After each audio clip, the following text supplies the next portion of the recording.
Megan Follows and Greg Parker.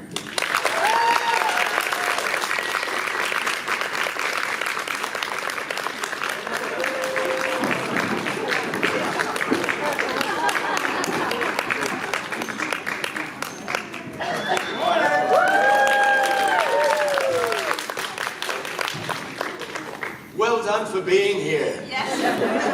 That is stamina. I'm excited you guys are here this early on a Monday. Have you had a good Dragon Con? Oh, yeah, it's been wonderful. How about you guys? Have you had a good con? It's been terrible. Did y'all go to any parties or hit up any bars or anything? We had we were going to, and then we went to my room to have a wee because we were sitting in a place that didn't have a loo. So we all took turns having a wee. And then, too much information? Well, we didn't have it together. Not together, not at the same time. And then sat on the bed, which was a great mistake. So we had a room party last night and got Thai food, which Dino Gorman spilled into my shoe. That's wild rock and roll. Well, I'm glad you had fun anyway, despite the accidents. I will just... Oh, you just text. Go ahead. Yeah, Go on your Instagram. We're fine. We'll talk amongst ourselves. Okay. We already have a question from @FiredAlarm. So, @FiredAlarm. Yeah. Fun screen name. Who in the show is most like their character?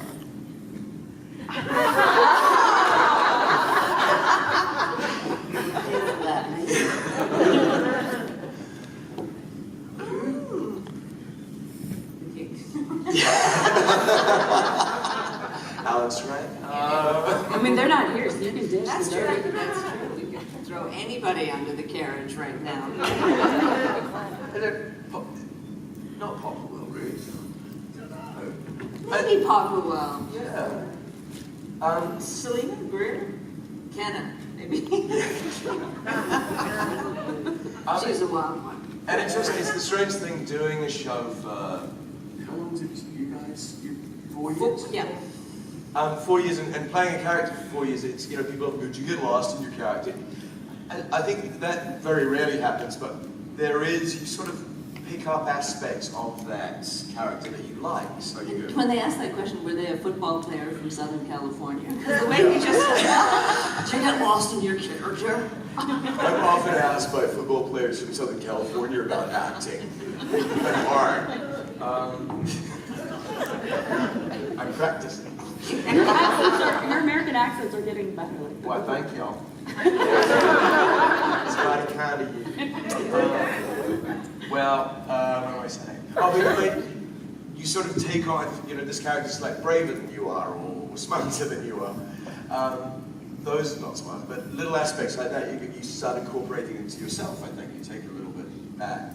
So there is always a slight merging of similarities. I think as the show goes on, you get bring these characters closer and closer together. But I have never poisoned anyone. I just want that known right now. Okay. Sure you have. Disclaimer. Sure. Megan will be selling brownies later. We have another fan question, and they've asked, who's the funniest person in the cast in real life?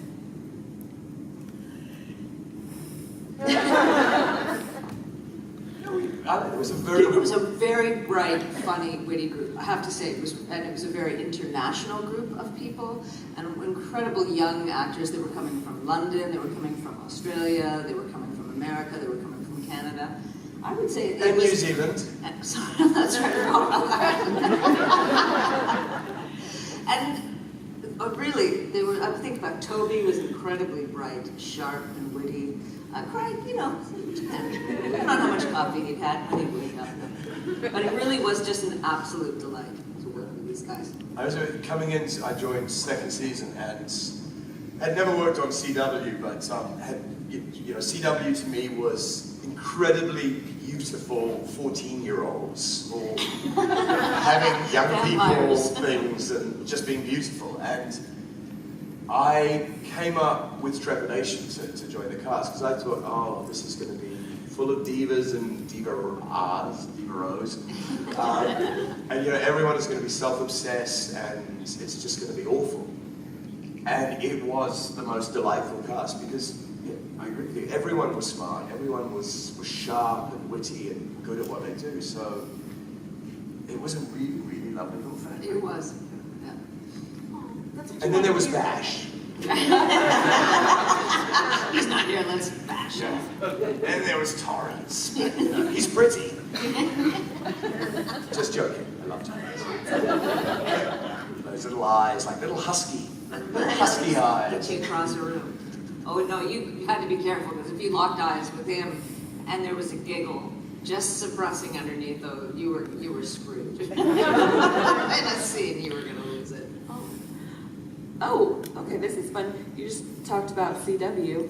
Oh gosh, sorry. Never work again. Thumbs down. CW is known for crossovers and things of that nature.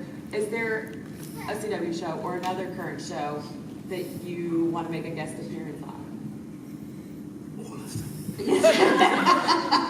I really wanted, as we knew, eventually her head had to come off, and Not mine. not mine. But we were having so much, especially in the last season. They sort of, it was about the rivalry of of England and Scotland, and it was that. But French court, we initially were going, what are they? How are we going to be connected with this? And then they went, you're the Addams family.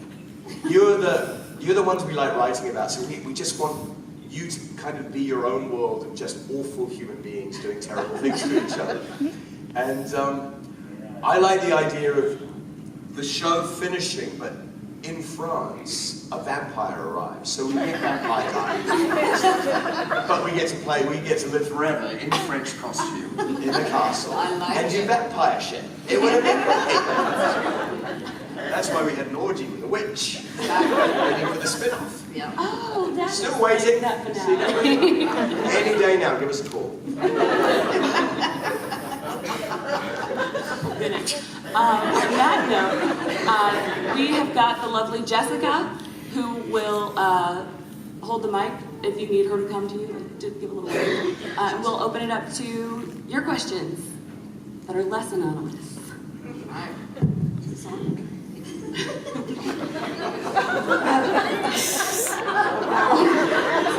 Sorry, are these the cups?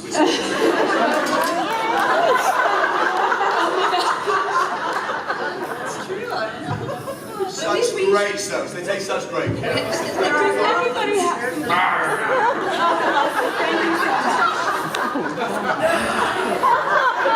We can do Vikings as well. French nobility Viking vampires with superhero powers. You can totally tell the CW on Twitter. Get on it. Make Craig a vampire. You have to jump in there with that question because we'll just keep going. Take charge, quick. Okay, thank you. Megan, this is for you. How did you go about developing that character and presence for Catherine De Medici? I really thought you were British. I didn't know you. I didn't know your background at the time of watching. You fell for that accent.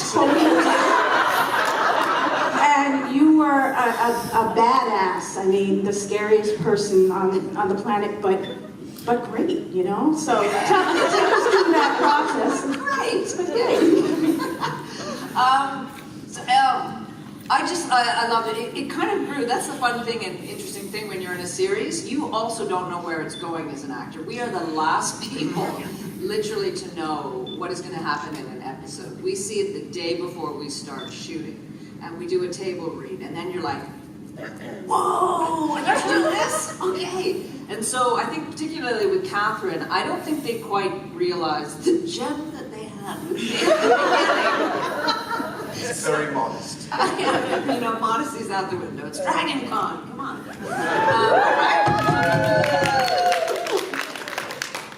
So they really started writing a certain way, and then they realized that they had this fantastic character who had all of these delicious defects of character. And and I was really lucky, and the writers started to really love writing for me. So they had a dearth of material on Catherine anyway, and I wasn't before he came along, the oldest person in the cast. So I think you might still have been the oldest person by a few months. So they needed a voice. They needed something. There was sort of all the young people's problems, and then they thought, hey, I had this delicious, terrible, dysfunctional marriage with the king that they could have a lot of fun with, and we did. So that's how that went. Do we have any more brave souls? It's Monday morning. Or Question from the baby in the back. Yes. Okay, we've got another anonymous question. Well, we're making it. Yeah. Well, while Jessica walks over here, we'll ask this one. Dear Bambi 42. Bambi. Yeah. Oh, thank you, Bambi. Wondering if Craig read the Sword of Truth books to play Dark and Raw. Sword of Truth books. I read 1.5 of them. For those of you who don't know, Terry Goodkite wrote 732 books in a series of Sword of Truth, which just get progressively kinkier and kinkier as they go on. But I read the first book, which Dark and Raw was in, but he gets killed quite early on, and then he comes back briefly in another book. So I read that little section, but I'm not sure whether he comes back later on. But I figured that was so far in the future. If we got to series 8, that I would read them. But we also, as I was reading it just before we started shooting. For those of you who don't know, these books are kind of filthy. There are, S&M dominatrixes and awful, horrible cruelty, and they're kind of icky. And we got greenlit to make this series for Disney, or ABC Disney. And in the great way of network television, I don't think anyone of any power knew anything about the books. They just went, it's Rob Tappet, it's adventures and magic, and we love it. Great family show. Something for everyone. For everyone, especially those people who are into S&M and dominatrixes. And Disney. It's Disney. So a week before we started shooting, they'd built a whole lot of sets for the people who were one section, and we were all ready to go. And then the memo moved up the chain, and they realized, there's what? And what? He does what? And the hero is turned into a sex slave in one chapter. And so immediately we were all on hold. The writers frantically went back to the room and began, episode 1. Bambi comes into a forest. Everything's nice. And so they had to radically sort of restructure this thing. And at that point, we all went, okay, well, I'm going to leave the books alone for a while now and follow the new direction of the show. But yes, definitely took the wonderful thing when you. Sorry, I'm talking too much.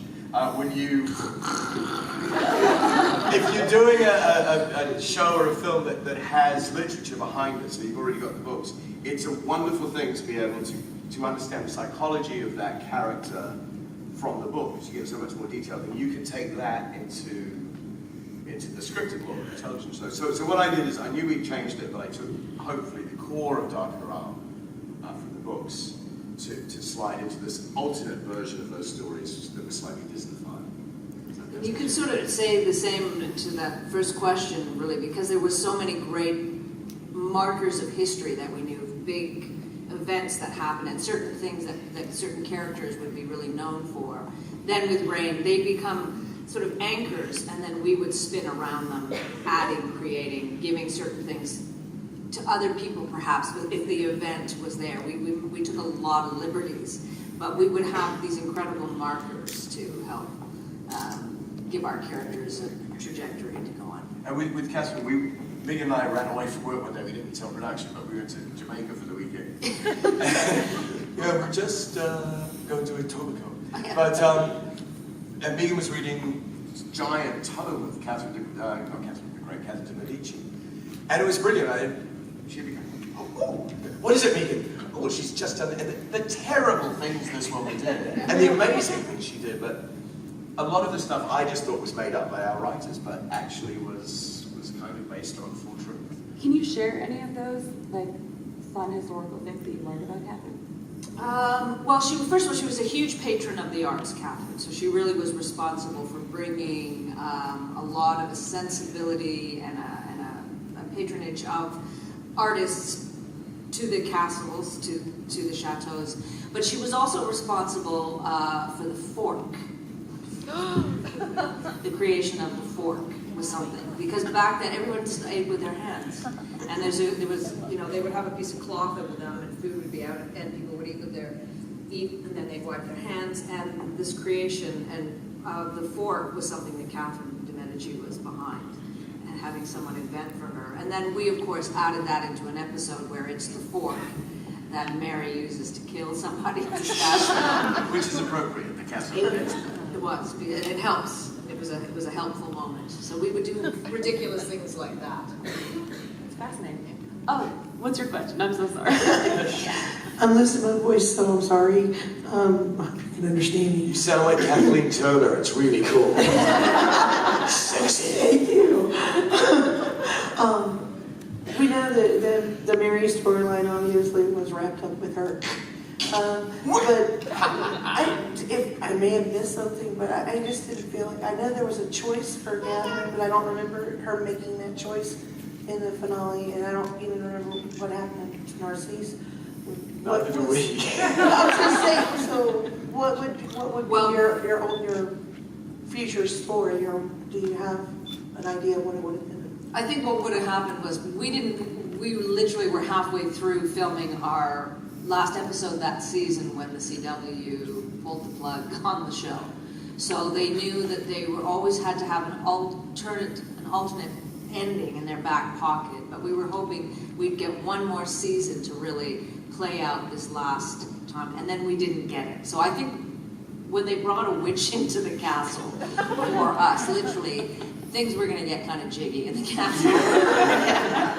But you could see that my two sons, really, that Catherine was going to make a decision not to back those two sons anymore. She was going to try to take the power into her own hands, and she was going to do that through getting Margot, who was her youngest daughter, to the castle. So we actually introduced Margot in the last episode. And to truth, what happened was there were big religious warring factions at the time between the Catholics and the Protestants. And Catherine was actually a moderate. She had her sister-in-law, who I believe was the Queen of Navarre. There were elements of Protestantism which did not upset her in a way. She was trying to find a way to balance these factions, which was completely not supported by the Pope. And so after the death of one of her children, which was Claude, who died in childbirth, she really went into a dark place and wasn't prepared to fight anymore. So she brought Margot in, set her up to marry a key Protestant, and invited everybody to this massive wedding ceremony. And this is the event that they're going to use later, years later, in Game of Thrones and base the Red Wedding on. And what's happened is that when all of these key figures came, as in this show of We Can Get Along Together Religiously,